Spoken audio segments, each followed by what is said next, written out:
Je suis mis un coup de bouteille en pleine tête. T'as sorti ton arme. Moi, j'ai tiré à travers la porte. Ok. Et il y en a un qui est décédé ou t'as été jugé pour ça? J'ai pris 850 $ d'amende. J'étais déterminé, j'avais ça en moi. Je pense que après, on n'est pas tous faits sur les mêmes ressorts. Mais j'avais ce ressort-là. Tu savais pas où dormir? Non, non, je dormais dans le métro au départ. J'attendais la dernière rame du métro.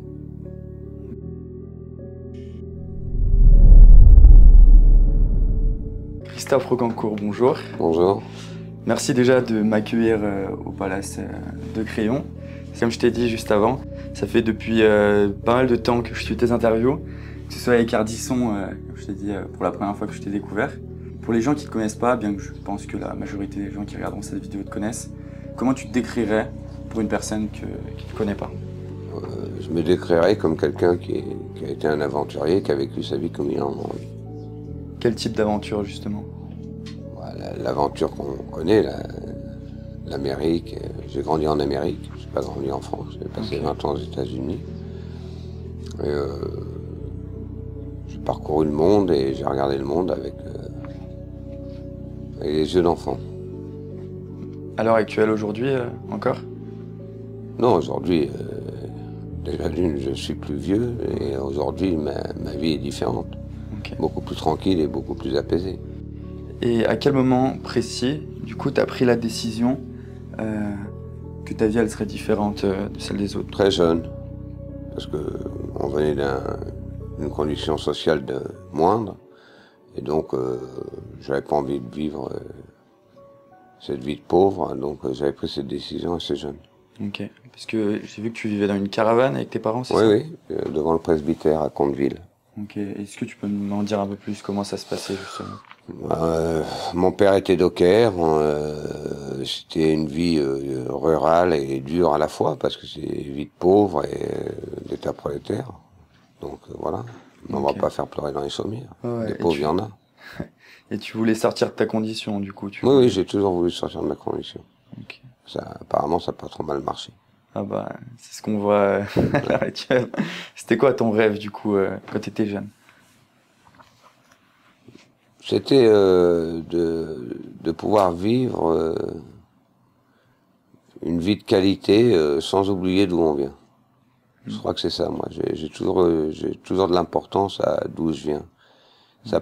Pour moi, c'est pas un fardeau d'être pauvre ou d'avoir été prolétaire. Je pense que au contraire, c'est un bon rappel. Donc, et j'aime la condition sociale des personnes qui sont pas forcément avantagées. Et malheureusement, cette société permet pas à beaucoup de gens d'aller assez élitiste et c'est assez casté en général.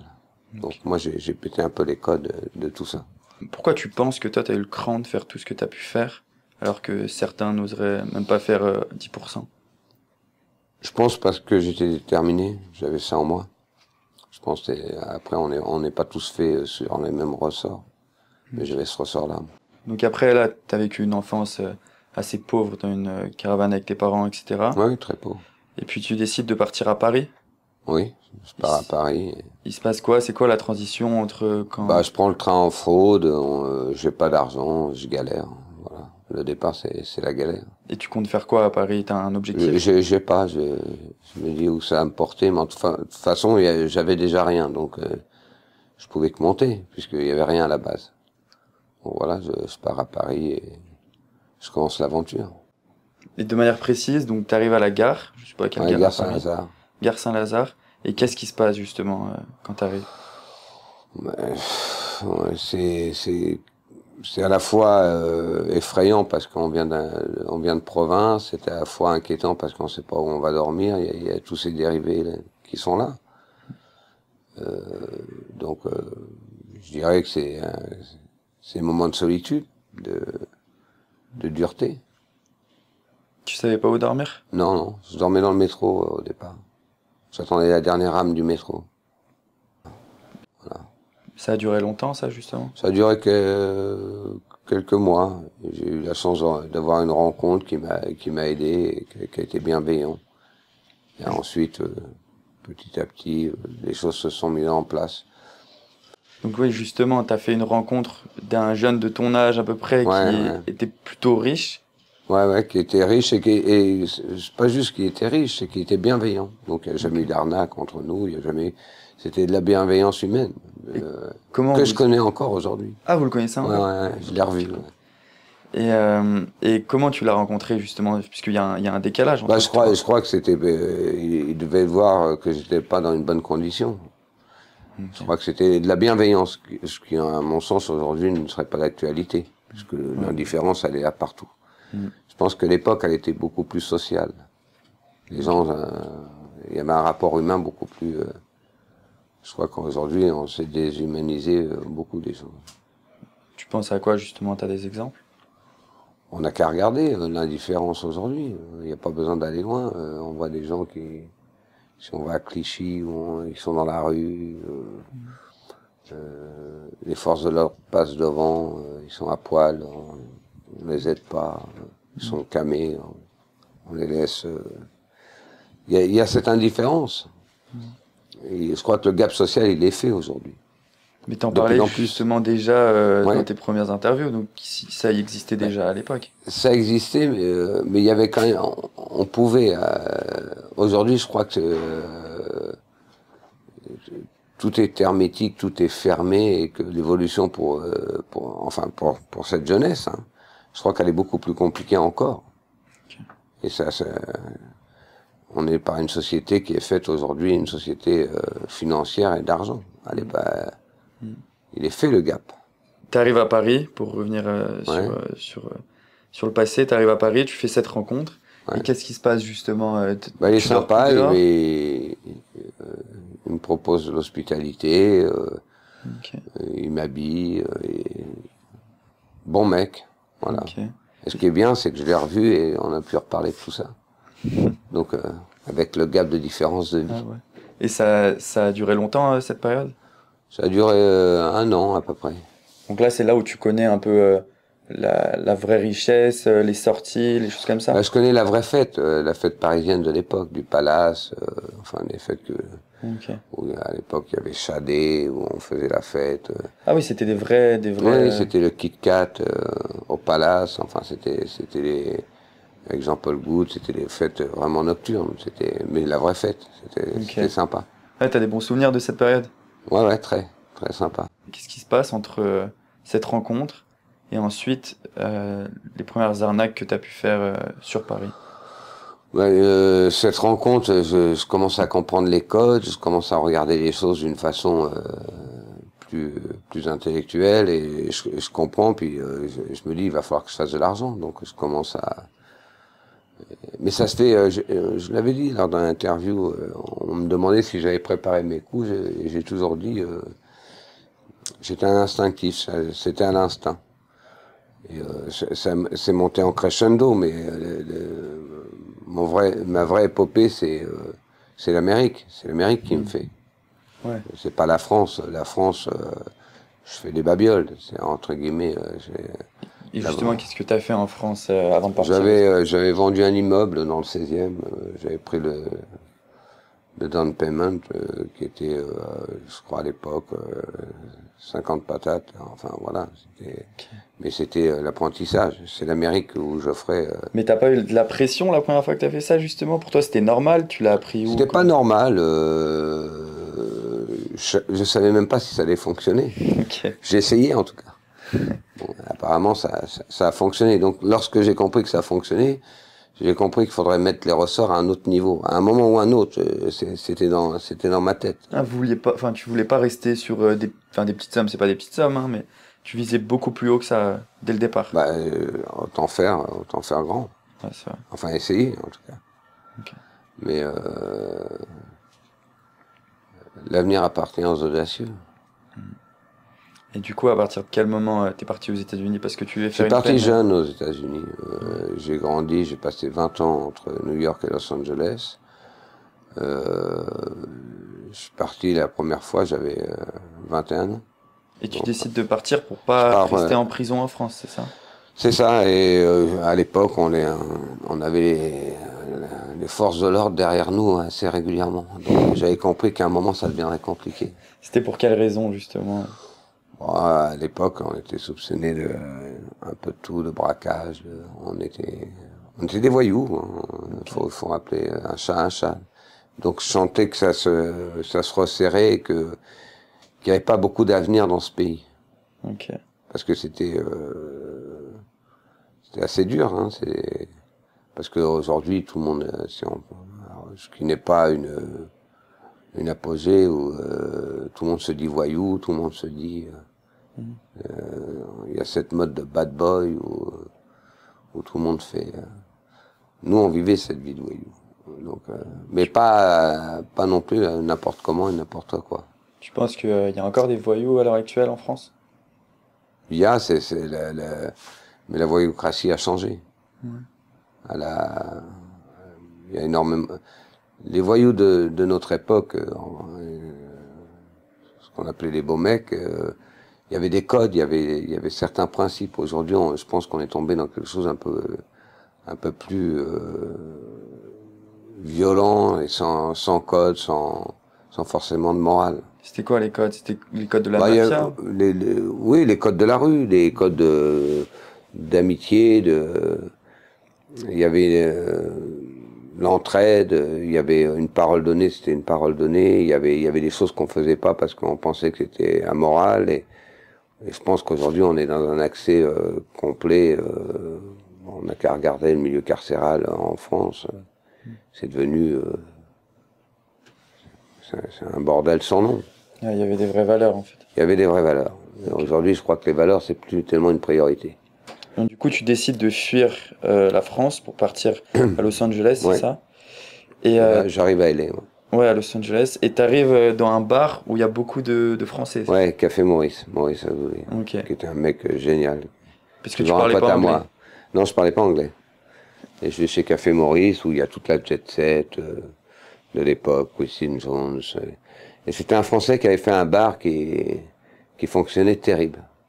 Une petite bouffe française, tout le monde dansait, la musique à fond. Et donc les Américains, ils aimaient ça. Donc j'arrive là et lui me filera un coup de main aussi. Et puis je commence l'épopée.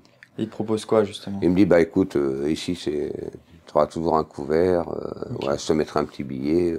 Il comprend que je suis en cavale, entre guillemets. Donc il me tend la main. Et c'est toujours un pote à moi. Ok. Pareil. J'ai toujours ces mêmes amitiés, moi. Ouais, tu gardes les vraies amitiés. Oui. On vieillit, c'est tout. Et okay. Voilà. Et puis Los Angeles, c'est bon, voilà. C'est le démarrage, entre guillemets, du côté flamboyant qu'on connaîtra après. Et c'est quoi justement le démarrage? Tu commences par quoi? Je commence à faire de l'argent très vite, moi. Pareil, j'avais une villa où j'avais pris, pareil, j'avais vendu. Je m'étais installé dans cette villa, d'ailleurs, à l'époque. Ça appartenait à des gens extrêmement riches et il y avait 100 places de parking, piscine, enfin... Et comment tu faisais Parce que je sympathise avec l'agent immobilier et puis je lui dis, écoutez, j'aimerais bien voir l'intérieur, j'aimerais bien vivre dedans 2-3 jours pour moi, avant de l'acheter et compagnie. Et là, je fais un carton. Tu la vends? Oui, je la vends et je prends, pareil, je reprends mais là, je prends un peu plus conséquent que... Tu la vends à combien d'euros? Je me rappelle plus, je vais pas te dire de conneries, mais enfin, j'ai dû prendre 800 à 1 million à l'époque. Ok. Et comment ça se passe? Alors à l'époque, ça fait un peu de sous. Quand même. Comment ça se passe? Tu fais des visites immobilières pendant que tu vis dedans? Oui. Et je prends les down payment, puis après je me barre. Donc le mec qui vient pour rentrer dans sa maison, et la porte reste fermée. Ok. Voilà. Et t'avais pas de pression justement quand tu faisais visiter? Non, j'étais tranquille. Non. Mais je commençais déjà à être frais, donc je venais pas, j'avais une 500 SL à l'époque, décapotable. Okay. Ça respirait bien. Ce qui m'a toujours étonné, c'est dû à ma jeunesse, ça aurait dû être un déclic pour les gens. Ouais. Et c'est là qu'on se rend compte que lorsqu'on est vénal et le gain n'a pas d'âge, ni d'odeur.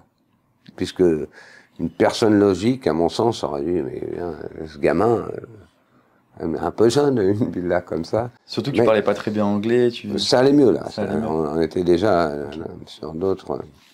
Mais ce qui est étonnant, c'est que les gens se posent pas de questions et on peut pas dire qu'ils étaient naïfs parce qu'ils l'étaient pas.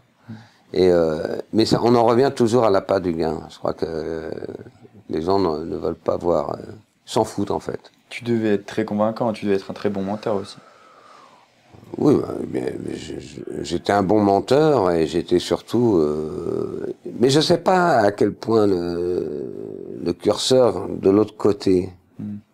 C'est intéressant de pouvoir s'imaginer, parce que je parlais à des gens qui étaient beaucoup plus âgés que moi. Donc on aurait pu se poser des questions, c'est comme Rockefeller. Ouais. Un Français, Rockefeller, t'as pas besoin d'être un génie, ou sinon t'as besoin d'être un con. Mais je crois qu'à un moment, l'argent fait que tout passe. Ouais, à l'époque, hein, je sais pas aujourd'hui, mais voilà. Et donc, du coup, bon, tu fréquentes souvent ce café français à Los Angeles. Ouais. Et tu fais croire que t'es un boxeur. Ouais, mais j'avais boxé au ring Dominique quand j'étais jeune, donc j'enquille dans cette même histoire. Okay. Et avec Charles, on s'en va dans le tunnel, on revient, j'ai gagné par KO. Alors que c'est totalement faux. Totalement faux. Et là, ça, tu le dis à qui, justement?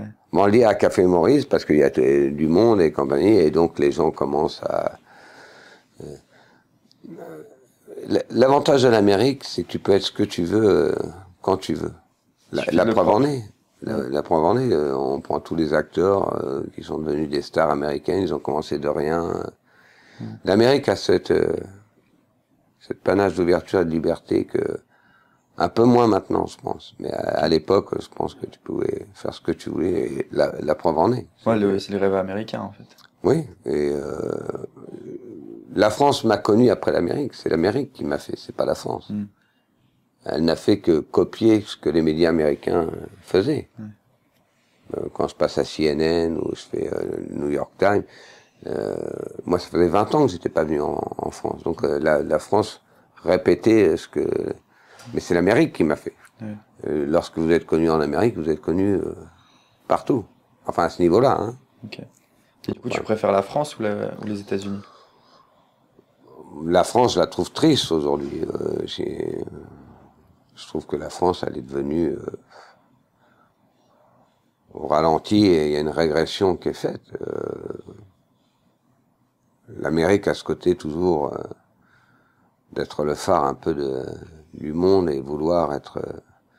je pense qu'il y a encore cette authenticité et cette liberté que nous on perd, qu'on nous grignote au quotidien. Je crois qu'aujourd'hui on est en train de régresser. Je pense que on va vers le chaos. Mais c'est mon point de vue. Je pense que les gens en ont un ras-le-bol, et un ras-le-bol justifié. Et c'est quoi le chaos pour toi, du coup? Je pense qu'on est un fragment de société aujourd'hui. Je pense que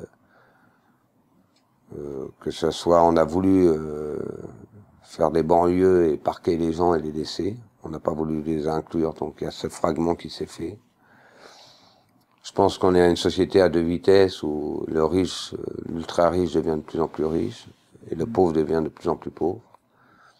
Et je pense qu'il y a un moment où ça peut pas continuer. On peut pas, on est sur on dérive.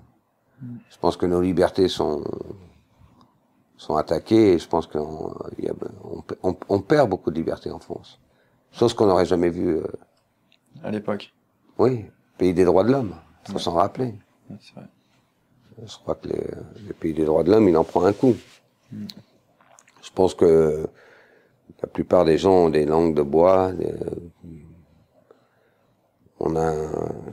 Si on regarde nos médias, c'est aseptisé. On pose plus les vraies questions. On donne au peuple ce qu'il a envie d'entendre, à demi-mot, et on le fait taire quand il parle de drogue. Donc je pense que c'est dangereux. Du coup, tu arrives au café en disant que tu as été victorieux d'un combat qui a pas eu lieu. Et tout le monde fait la fête, on pète le champagne et c'est parti. Voilà. Et donc, du coup, qu'est-ce qui se passe par la suite? Après, je continue dans cette péripétie et je monte de plus en plus Ok. en games, en level. T'as un exemple justement de ce que t'as pu faire? Des exemples, j'ai tellement fait de millions que, voilà, après je prenais. T'as fait C'est- combien de, de casses au total à peu près? En totalité, ils Ouais. avaient estimé que j'avais fait 57 millions à l'époque, 57 millions. ce qui est pas grand-chose aujourd'hui. Ouais. Mais à Et l'époque, à l'État français, t'as rendu 1 million et quelques ou à l'État non, pas français, américain. américain? Oui, oui, ils m'ont mis une amende d'un million. Donc du coup, au final, ça vaut le coup de Bah, faire c'est pas ça. que ça vaut le coup, c'est que à l'époque, ils ont jamais rien retrouvé. Ok. Donc, mais bien évidemment que ça vaut le coup de. Alors, est-ce que ça vaut le coup après euh, c'est extrêmement philosophique. Ça. Est-ce que les années de prison valent le coup que tronquer sa liberté pour de l'argent? C'est une vraie question. Alors, est-ce qu'aujourd'hui, avec le recul de ma vie et avec l'âge que j'ai, est-ce que je me dirais, est-ce que j'ai fait, est-ce que c'était judicieux? Oui, par rapport à la condition sociale d'où je viens. C'est inévitable. Est-ce que c'était, est-ce que ma liberté de perdre ces années de prison fait que l'argent en vaut le coup?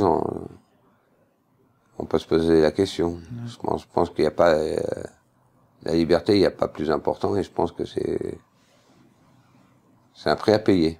Donc j'estime ne rien devoir à la société, puisque ces années m'ont été prises et que je les ai remboursées par l'enfermement. T'as fait combien d'années de prison? En tout, Ouais. 12. 12? Hmm. Ok. Et tu penses que ça vaut plus de 50 millions, 12 années de prison? Alors on pourrait dire non, bien évidemment, puisque nos vies sont extrêmement courtes et donc il n'y a pas de prix pour ces années.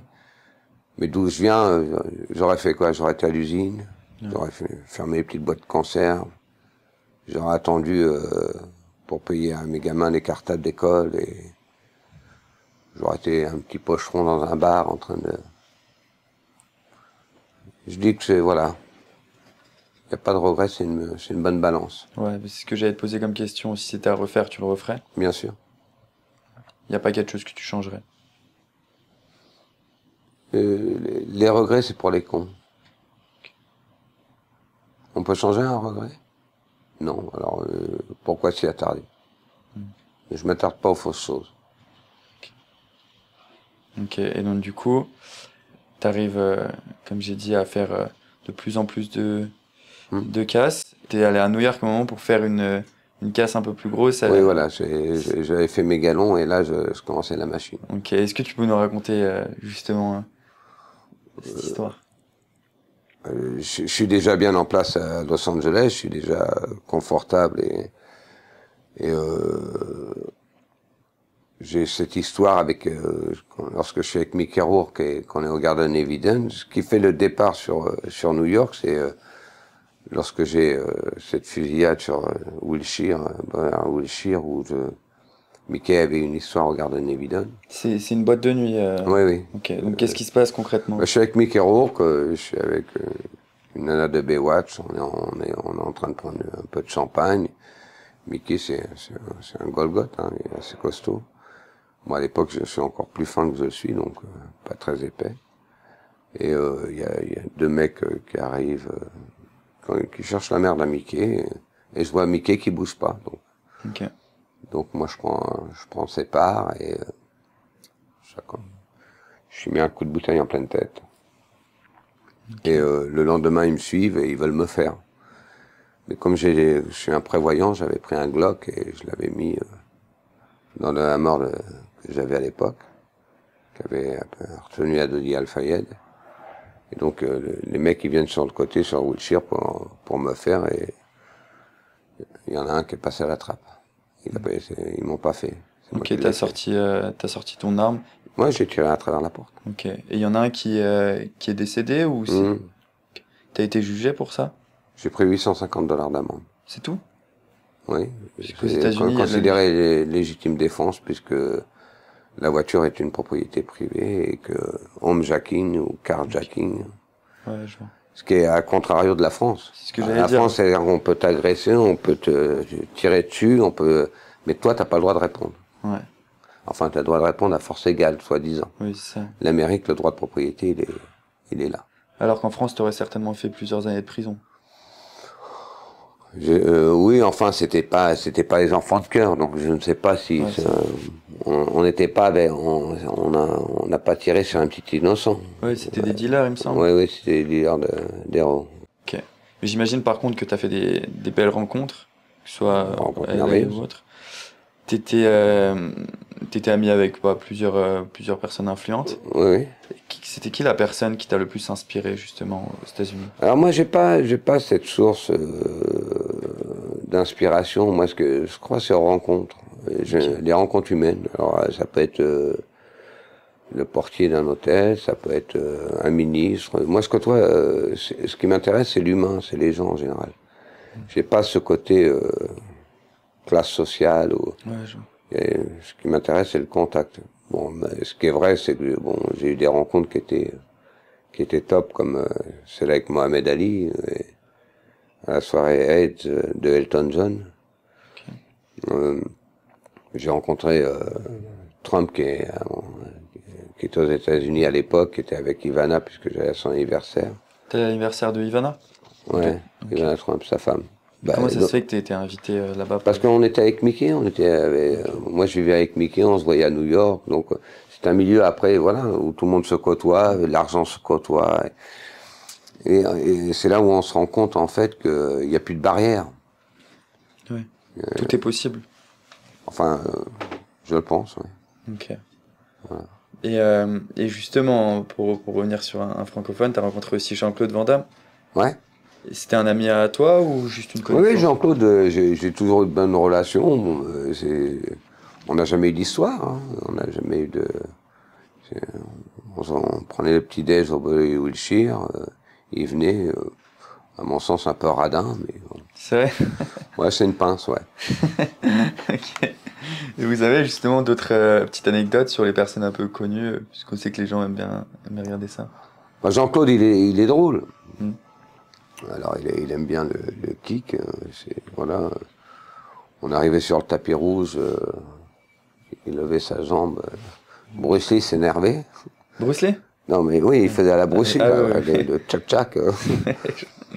Bon, gentil mec, mais comme je dis, une pince. Hein. Ouais. La réalité, c'est la réalité.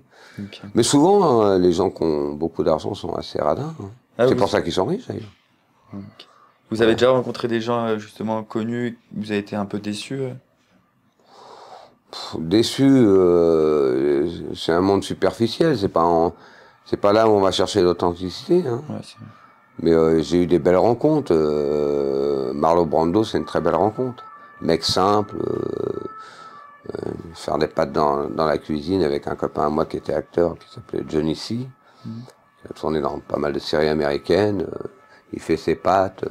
Ouais. Lui, il avait dit d'ailleurs, il avait dit dans le New York Times, si j'avais pas été acteur, j'aurais été escroc. Okay. Marlon Brando, c'est sans doute le seul acteur qui a jamais voulu être acteur et qui a été un des plus grands acteurs. Mais pour en revenir toujours à cette vanité, à cette célébrité, lorsqu'il est mort, il a fait un demi-encart dans le New York Times. C'était Marlon Brando. Alors pour vous dire qu'on est peu de choses quand même. Ouais. C'est lui qui fait un encart. Ouais, donc tout ça, c'est un peu vanité, vanitas. Okay. On n'est pas grand-chose. Il faut s'en souvenir. 20 ans, c'est quoi que t'aimerais qu'on se souvienne de toi? Il a vécu comme il a voulu. Okay. Pour moi, c'est la meilleure de vivre. Être un homme libre, quoi. La liberté, ça n'a pas de... Mais la vraie liberté, pas la liberté que ce qu'on nous octroie ou qu'on nous dit de faire. Les bons petits soldats. C'est quoi être un homme libre pour toi? C'est d'être capable d'aller où tu as envie d'aller, de faire ce que tu as envie de faire. La liberté, alors, malheureusement, elle est... Moi, j'avais été en Birmanie. J'étais parti sur le lac Inle en pirogue. Et là, il y a une vraie liberté. Nous, on est dans une fausse liberté. Alors, on se dit libre. Mais la réalité, on est aseptisé, on est conditionné.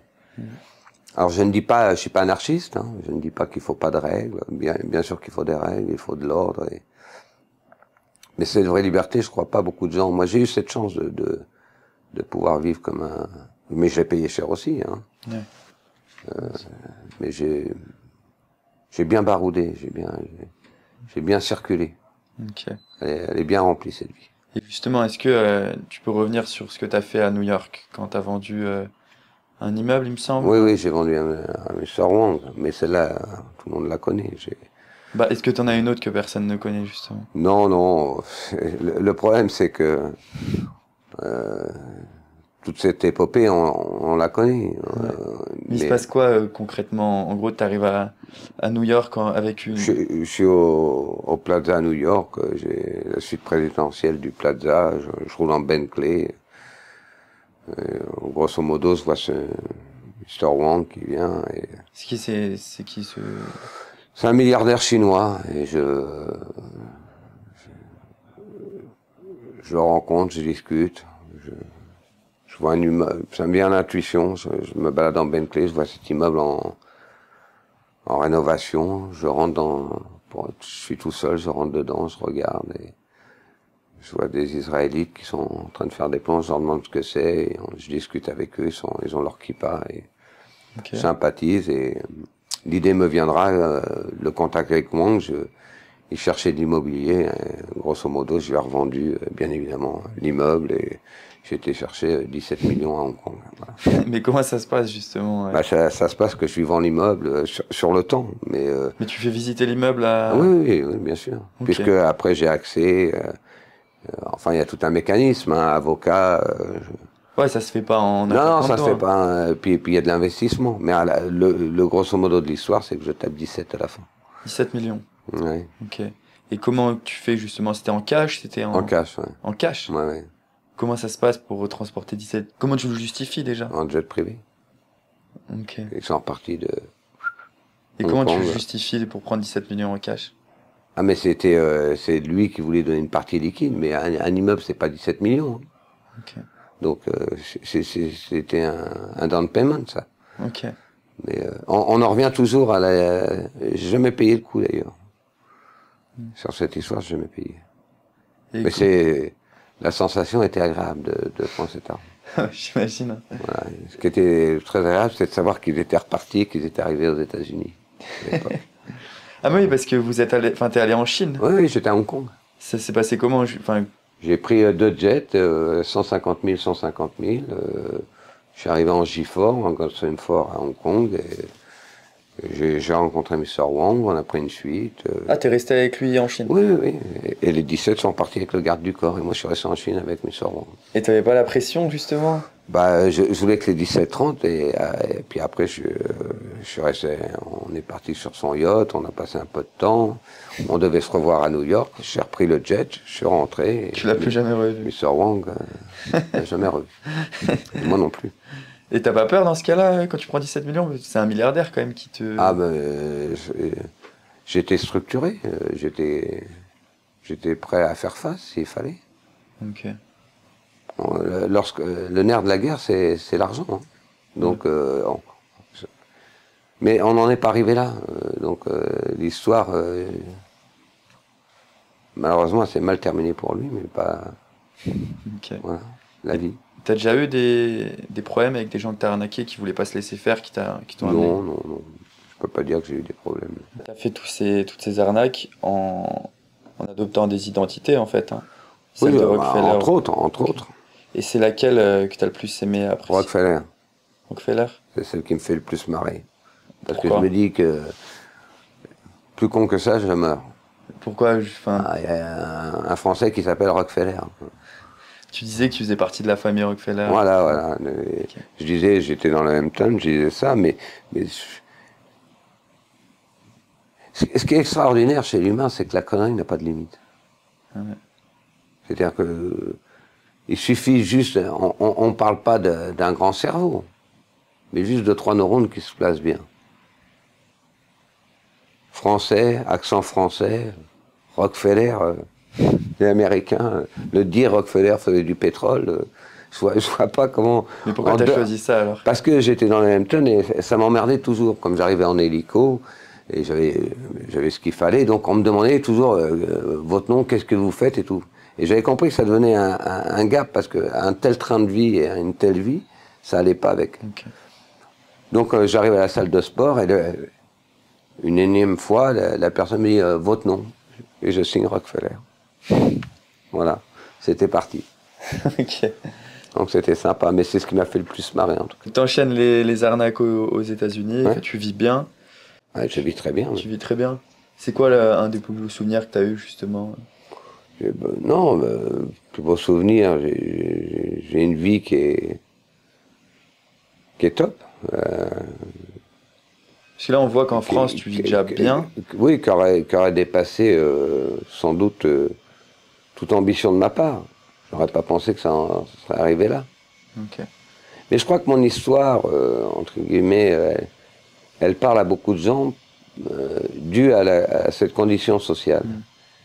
Et que les gens se disent, pour une fois qu'il y en a un qui baise ceux qui nous baisent. Je pense que c'est pour ça que le peuple, les Français m'aiment bien. Je pense que c'est... Il y a un côté... il vient de là et voilà. Pour une fois, c'est lui qui a mis la carotte. Alors qui ne justifiait pas en aucun cas. Mais comme j'ai dit, j'ai payé ma dette. Donc j'ai laissé le pourboire d'Autoyevski. C'est sûr. Donc là, même à l'heure actuelle, tu vis très bien, oui. Encore. Et à l'époque, quand tu étais, je sais pas, à Las Vegas, Los Angeles ou peu importe, c'était un niveau de vie encore plus important. C'était pas les mêmes niveaux de vie. Aujourd'hui, bon, je travaille, je fais des bouquins, j'ai une vie, entre guillemets, j'ai une vie rangée. On voit bien que ça fait plusieurs années où, voilà, j'ai vieilli, je me suis assagi. Mais l'histoire, elle n'est pas là. L'Amérique, c'était disproportionné, puisque c'était à coups de millions, mais sans doute aussi par un côté bête, hein, à la fois cette rage d'avoir envie de vivre et de vouloir voir.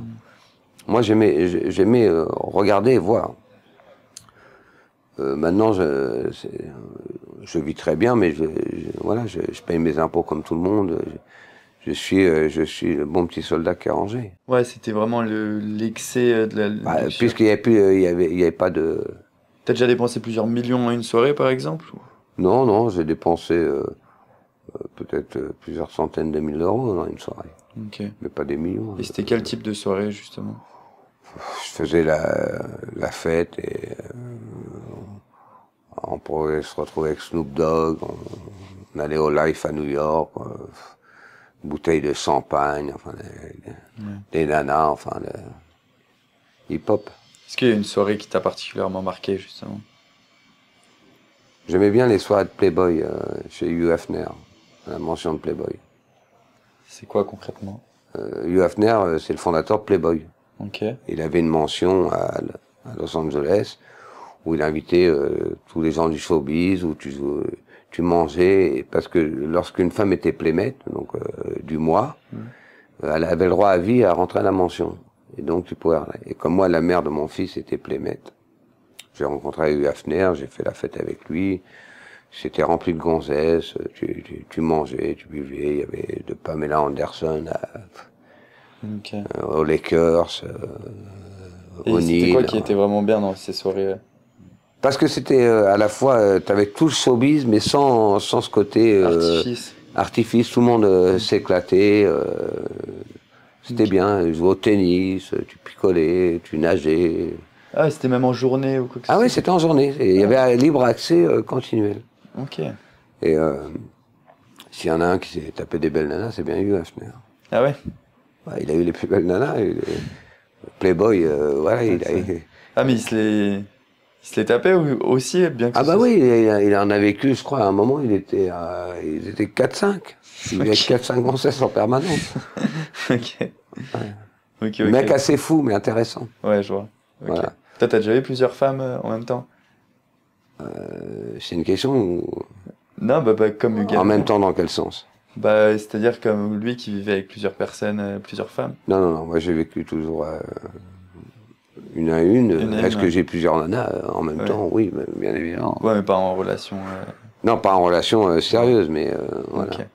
Et donc, du coup, bon, bah, tu développes de plus en plus ces arnaques, tu vis bien. Et puis, à quel moment. Bah, j'en vis normalement, c'est-à-dire que c'est devenu un métier. Ouais, c'est un métier Voilà. en fait. Et la vie avance et je me reconvertis et je commence à faire de vraies affaires. J'ai ces deux parallèles. Ok, ouais. Ouais, pour essayer de rentrer dans le légal de plus en plus. Oui, oui, oui. Okay. Et à partir de quel moment ça flanche du coup Ça flanche parce que j'ai un mec qui s'appelait Benny, à qui je filais 4000 par semaine. Je vivais au Bury-Wilshire, il se fait arrêter parce qu'il il prenait de la CC, il se fait arrêter sur Freeway 405 et le Freeway. Et donc il se fait mettre en zone, il se fait mettre en cellule. Et il dit aux flics, oui mais moi je connais un gros mafieux qui vit. Mais quand il dit ça aux flics, au LAPD, il le croit pas trop, tu vois. Il a pris un peu de farine, donc il est pas trop. Mais le gars, il dit, tiens, je vais quand même aller vérifier. Quand il vient au Beverly Wilshire, il voit que j'ai 2 millions de dollars en parking de voiture. C'était mon parking de voiture. Okay. Et il voit qu'il y a un Français qui vit là. Et il appelle, ils mettent le FBI. C'est le FBI qui prend le relais. Lui, ils le mettent en protection, au programme pour qu'il soit sous immunité et protégé pour qu'il lui arrive rien. Alors que ce connard... il avait une caution, il aurait eu 10 000 balles de caution, j'aurais payé sa caution, je l'ai aidé. Parce qu'il avait peur en fait, donc il t'a dénoncé. Non, il voulait sortir de tôle, ouais. Okay, ouais. C'était une balance, enfin c'était une merde surtout. Gratuitement. Ça a été le déclencheur. Et après il s'est passé quoi avec le FBI? Bah après ils ont commencé à regarder les choses et ils sont venus me péter. Ça s'est passé comment ça justement? Bah moi je me suis mis en cavale. Entre-temps... Ah parce que tu savais que t'étais recherché. Il y a un moment, je vois le manège. Et puis comment tu l'as su? C'est quoi qui... Parce que j'avais des avocats, puis j'avais des avocats qui étaient influents et qui regardaient. Puis à un moment, on vient de me dire qu'ils sont sur mes côtes. Ok. Donc là, je comprends qu'il va falloir agir. Ouais. Donc je vivrai 2 ans en cavale quand je pars au Canada, à Gander. Okay. Je pars en jet jusqu'à Gander et j'arrive à Vancouver. Et ça se passe comment quand même? Dur cavale, le FBI derrière, enfin, en sachant pas si on va se les prendre ou on va pas se les prendre. T'es obligé de te cacher ou tu continues? Ah oui, oui, oui, je suis dans les plus recherchés, oui. Puis lorsqu'on a les US Marshal et le FBI, on parle pas de cow-boy, hein, on parle c'est des clients. Ouais. Donc voilà. Et tu ressentais quoi dans ce cas-là? T'avais un espoir ou tu savais que t'allais finir aller en prison? Non, non, je savais que c'était une question de temps. Mais je savais que lorsqu'on lutte contre un État, on a peu de chances d'aboutir. C'est déjà bien que je sois devant toi aujourd'hui. Et pourquoi t'as attendu 2 ans du coup? Bah moi, parce que ma liberté est prise de liberté. J'ai dit, je vais aller au bout du bout. Au moins, ça, c'est pris. Ce qui viendra après, on ne sait pas. Ouais, tu sais pas pour combien de temps t'es parti après. Je sais pas pour combien de temps je suis parti. Je sais pas comment ça va se terminer. Je sais pas si je vais pas me les prendre par les flics. Voilà, donc voilà. Ah, Jesse James. Potentiellement, tu te disais que tu pouvais même y passer. Ah bah oui, oui. C'était quand même surtout avec les antécédents que j'avais eus, puisque on savait que j'étais capable, quoi. Ok. Donc voilà. Donc compliqué, oui. Et t'avais des enfants à cette période? Oui, oui, j'ai toujours des enfants. Oui. Oui. Et ça se passait comment justement Impossible de les voir, bien évidemment. Ouais. On ne mélange pas tout ça et on n'est pas sur ce parcours-là. Ok. Et donc, du coup, tu finis par te faire attraper entre guillemets. Je me fais par me faire attraper, je vais au placard au Canada. Ça se passe comment il t'attrape? Il m'attrape, il lève un camion avec des M16 et il me pète avec le stick, il me pète la voiture. Il me braque, l'hélicoptère au-dessus, des bagnoles de partout, et il me menotte les pieds, les mains dans le dos. Et voilà. Ok, petite cellule. Ok. Au Canada ou aux États-Unis? Canada. Et donc tu fais tes peines de prison au Canada, c'est ça? Non, Canada, et après extradé aux États-Unis. Okay. Et après, je vais à Lewisburg, haute sécurité, pendant 5 ans. Ça se passe comment, la prison aux États-Unis? Dur, à un moment ou un autre, ça passera par la violence. Et c'est le monde carcéral américain et il y a un moment où malheureusement il faut être le boucher, pas l'agneau. Ah, il y a beaucoup de violence. C'est extrêmement violent. Les hautes sécurités, c'est très dur. Ça se passe comment justement parce que j'arrive pas à m'imaginer comment c'est. La haute sécurité, il y a à peu près, je crois que c'est 91% perpétuité qui ne sortiront jamais, donc ils n'ont rien à perdre. Donc s'ils veulent te faire, ils te font, puisqu'ils vont mourir là. C'est extrêmement par gang, Crips, Bloods, Suicider, MS-13, par race. Et donc chaque race reste dans leur race, c'est extrêmement racial, et puis c'est extrêmement violent par nature. C'est l'enfermement. Le milieu carcéral, on dit souvent, on parle des prisons, alors vous allez me dire que j'ai un parti pris sans doute, mais on parle des prisons comme si c'était rien. Moi, ce que je peux dire, c'est que la prison, elle est pas constructive. En aucun cas, elle forme l'homme ou elle en donne quelque chose de meilleur. Alors, bien sûr, elle est nécessaire parce qu'il faut bien qu'on en revient aux règles. Mais lorsque c'est des peines comme les nôtres et dans ces milieux de violence, ça rend plus féroce que ça rend doux. Mais c'est encore pire finalement. Oui, je vois pas ce que ça sert. Okay. Et donc, du coup, toi, t'étais seul en prison? T'étais avec qui? Moi, j'étais en haute sécurité, oui, j'étais seul. J'étais là où il y a eu Jimmy Hoffa, tous les films que vous pouvez voir. J'étais là où il y a eu le film Casino, les gars qui étaient dans le film Casino avec les bonbonnes, ils étaient à l'Ouest-Burg. Okay. Tous les parrains de la mafia italienne étaient là-bas. T'as des exemples de scènes de violence justement, puisque toi t'étais en isolement, du coup moi j'étais en isolement, mais à la fois dans la population, c'est des cellules individuelles. Okay. Mais des scènes de violence, bien sûr. Un jour, dans un réfectoire, parce qu'il y a les quads, ce qu'on appelle lorsqu'il y a les tables, et il y a le directeur. On peut poser des questions au directeur pendant l'heure du midi. Okay. S'il y a des réclamations, on donne ce qu'on appelle des cacs. C'est des papiers pour des demandes. Si par exemple pour aller à la librairie, il y a ce gars il y a tout le monde qui est là, il sort de sa bouche une lame. Il avait une lame de rasoir dans la bouche. Il la sort et il a coupé le warden là. À qui? Le warden, le directeur. Il lui a mis un coup de lame. Ok. Il s'en est sorti le directeur? Enfin, je l'ai pas revu. Wow. Donc voilà. Ouais. Donc du sang de partout. Toi t'étais là, t'as vu ça? Bien sûr. Alors, du sang partout, lockdown, voilà. Ah ouais, ok. Voilà. Ouais, c'est vraiment la dureté. C'est pas top. T'as vécu la prison par rapport en France comme comparatif? Oui, mais la France en arrive à ça. Elle y vient. Elle a le retard de l'Amérique, mais elle y vient. Okay, ouais. Mais elle n'est pas formatée comme l'Amérique. Elle n'est pas aussi raciale. Ok, ouais, je vois. Voilà. Du coup, t'es resté combien de temps en prison? 5 ans. 5 ans? 60 mois. Ok. Et après, une fois que t'as été remis en liberté, c'est quoi la première chose que t'as fait? Magnifique. Ouais. Bah, les mots il n'y a pas de mots, donc je ne vais pas en employer. Voilà. Merci Dieu, merci Dion. La sensation doit être incroyable. C'est un enfant. Ouais. Extraordinaire.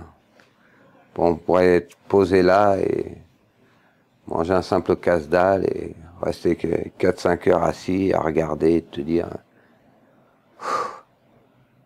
toute cette masse de poids, de stress, d'années passées.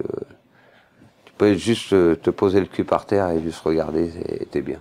Et du coup, quand on a vécu ça à la prison et qu'on ressort, on se dit qu'on refera plus jamais ça, ou justement on est prêt à refaire. Je sais pas si on se dit pas. On se dit rien. Ouais.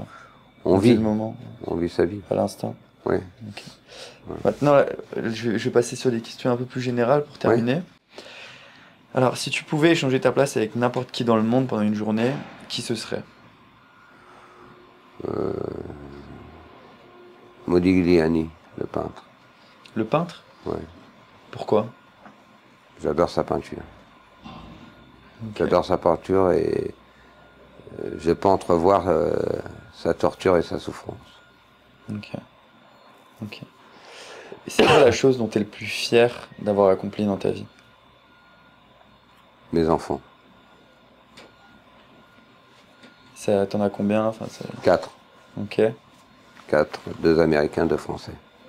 Ils vivent en France tous maintenant ou... Non, mes grands vivent à New York et mes 2 en France. Ok. Quelles sont selon toi tes 3 valeurs principales? Amitié, la première.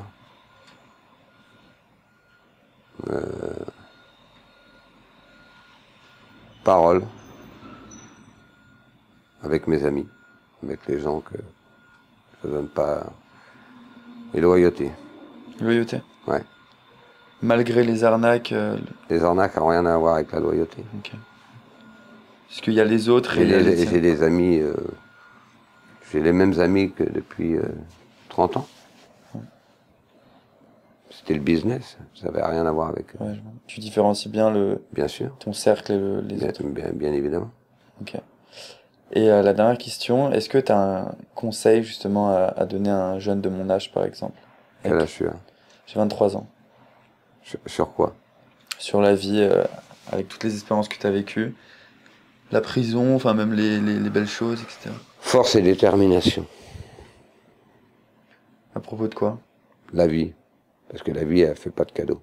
Donc, il faut ces 2 éléments. Okay. Force et détermination. Jamais lâcher. Toi, c'est ce que tu as fait? Ouais, je lâche rien. Voilà. Il faut... le monde n'est pas facile et donc il faut s'armer pour.